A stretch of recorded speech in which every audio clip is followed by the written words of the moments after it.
Not so live from Marywood University, it's On Screen Podcast, starring Dylan Wright. Dylan Wright. Dylan Wright. And returning for his 25th consecutive year, Bobby Moynihan.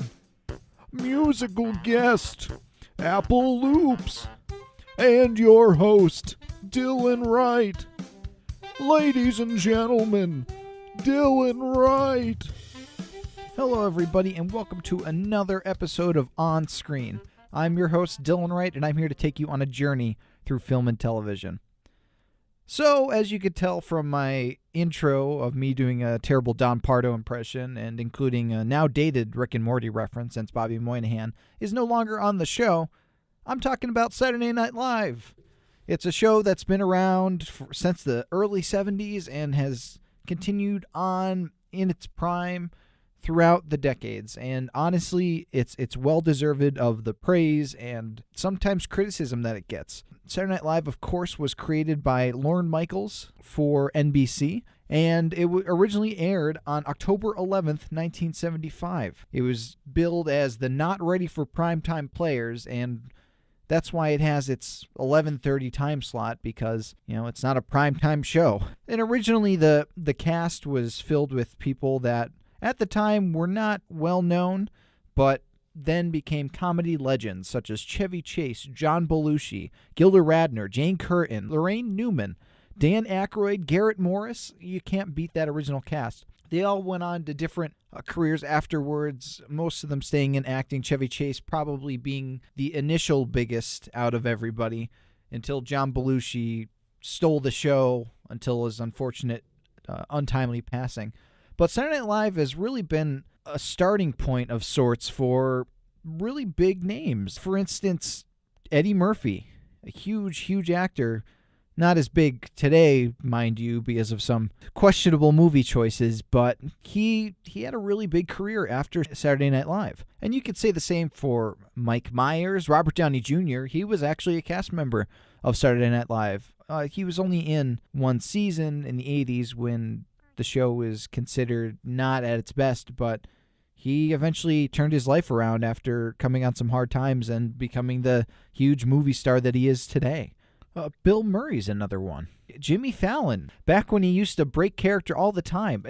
The list of famous people that are currently big today that came from Saturday Night Live is huge. Amy Poehler, Tina Fey, the list just goes on. And a lot of these actors and actresses actually came back and hosted SNL, which I think is really a nice gesture for the show that a lot of people credit as giving them their start. But in terms of Saturday Night Live, there's a lot of really interesting... Saturday Night Live has been hit or miss throughout the decades. It hits its stride, and then all of a sudden it'll peter off. But one thing that's remained pretty consistent in quality is their send-up on politics, especially with this last election cycle, with the awesome Alec Baldwin as Donald Trump and Larry David as Bernie Sanders, and, of course, the amazing Kate McKinnon as Hillary Rodham Clinton. The different political sketches that SNL has managed to do over these last couple election seasons has been nothing short of iconic and groundbreaking. Who can forget Amy Poehler's turn as Hillary Clinton or Tina Fey as Sarah Palin? The quality is always pretty good when it comes to the political sketches. Of course, there's always some exceptions, but it's a show that allows you to laugh at situations that some might find stressful, or situations that are usually considered very serious. And it brings them to a new light. It brings a quality of laughter and merriment to it. But they do that with a lot of their sketches, too. Some notable sketches that I always liked, Wayne's World, of course, starring Dana Carvey and Mike Myers, where they play these two bonehead rockers that live in Wayne's mom's basement and do a cable access show out of it. And, of course, it spawned into SNL's most successful movie spinoff, Wayne's World, and then the sequel, Wayne's World 2, which the first Wayne's World is one of my favorite comedy movies. It's hilarious. A lot of really good jokes that, on rewatches, it really just makes it even better. Some other sketches, of course, the famous More Cowbell sketch, which originally was not received well in the dress rehearsal. The audience wasn't really getting it. So what Will Ferrell did, and that's another huge SNL alum, he put on a tighter shirt so that when he was jamming out with the cowbell, his shirt exposed his belly a little more, and it caused some pretty funny moments. Of course, Jimmy Fallon's in that sketch-breaking character, but honestly, everybody else, it looked like, was having a really hard time keeping their act together after seeing Will Ferrell really committing to this performance. That's a classic sketch. Of course, Church Lady with Dana Carvey is hilarious. More recently, the often hated and often loved sketch, the David S. Pumpkins elevator sketch, starring Tom Hanks as the titular character, and two dancing skeletons, one of which being Bobby Moynihan, who I mentioned in the beginning, and then the other one being Mikey Day. It's a weird sketch because of how polarizing it is. Some people absolutely love this sketch, think it's the funniest thing in the world, and some people absolutely hate it. And I think it's a really good metaphor for SNL in general. A lot of people find their humor absolutely hilarious, like the original shorts, the online shorts that Andy Samberg used to do, like Lazy Sunday or On a Boat. Some people find these things absolutely the funniest thing on the face of the earth. And then other people find SNL's sense of humor obnoxious. So it's really polarizing in terms of you either love it or you hate it or you're lukewarm about it. You could say that really about anything, but I feel like SNL is really one of those shows that is absolutely the case. And each sketch is really up to the viewer's point of view, because an audience might find it really stupid, whereas you find it hilarious. For instance, there was another absurd sketch that happened when Peter Dinklage hosted called Space Pants, where there was this mafia meeting happening in this club, and Peter Dinklage was up on stage in this Sia-like wig, I guess, and he had these weird pants and was doing this techno song about space pants, and the mob people couldn't hear what they were saying to each other because this dude was singing about his space pants the entire time. And it's a sketch that I thought was really funny, but you could hear the audience not really enjoying it during the taping. So it's really funny that SNL has this reputation of being hit or miss. And when they hit, it's home run, and when they miss, it's an absolute strikeout. There's no two ways about it. There is times where SNL has fallen flat on its face, where it just didn't work at all. And you could see that with a lot of the movies that they've released. MacGruber, that really didn't do well in the box office. It's Pat was an absolute flop. Night at the Roxbury, another popular sketch that didn't really translate into the movie theaters. The David S. Pumpkins sketch just recently had its own Halloween special. This short 3-minute segment was expanded to a half-hour special, and in some parts it was absolutely hilarious. In other parts it was really stupid. So it's really difficult to gauge SNL. It's honestly in the eye of the beholder.